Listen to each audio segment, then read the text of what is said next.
अस्सलाम वालेकुम, welcome back to my YouTube channel cooking in my style. आज हम बना रहे हैं सबकी फेवरेट क्रीमी लजीज गाजर की खीर, वो भी बहुत आसान तरीके से। तो चलें शुरू करते हैं रेसिपी। बिस्मिल्लाहिर्रहमानिर्रहीम। गाजर खीर बनाने के लिए सबसे पहले गाजर को अच्छे से साफ़ करने के बाद हम इसे कद्दूकश कर लेते हैं।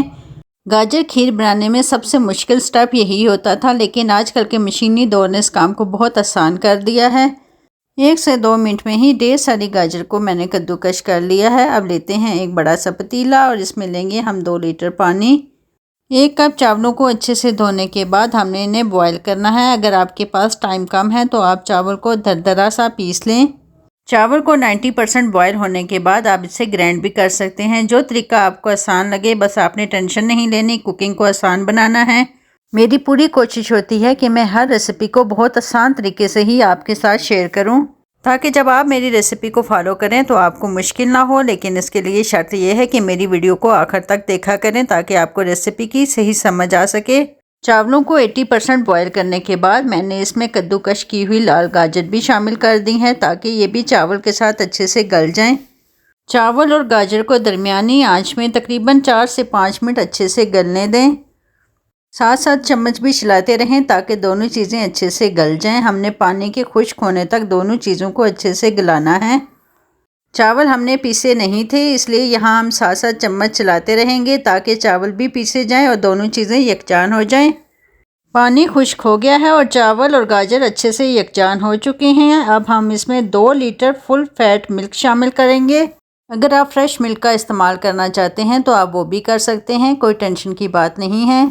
बस जो चीज़ आपको आसानी से मिल जाती है उसका इस्तेमाल करें और अपनी कुकिंग को आसान बनाएं। और अगर आप इस खीर को शाही अंदाज देना चाहते हैं तो हम इसमें 1 डब्बा लजीजा खीर का भी शामिल करेंगे।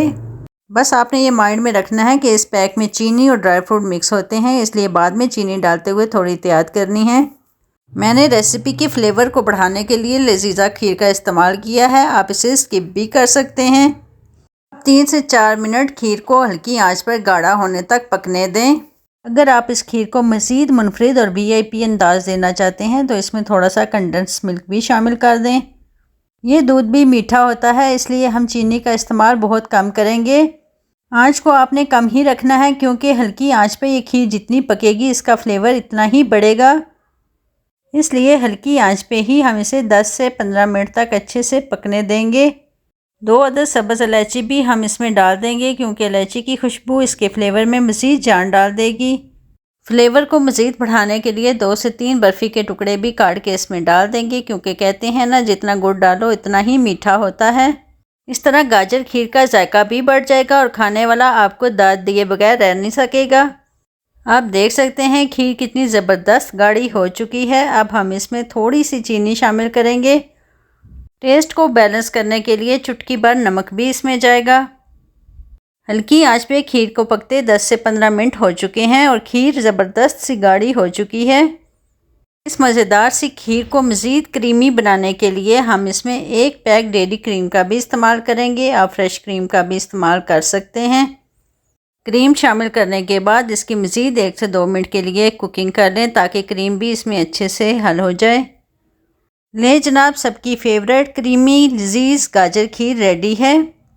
अब आखिर में थोड़ा सा ड्राई फ्रूट रोस्ट करके इसमें शामिल करें और इसे 1 से 2 मिनट के लिए मज़ीद पकने दें।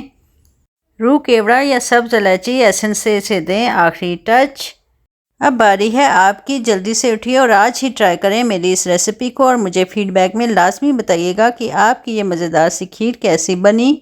मैं लूँगी आपसे इजाज़त। इंशाल्लाह फिर मिलेंगे किसी नई रेसिपी के साथ। अपना बहुत ख्याल रखिएगा। अल्लाह हाफिज़।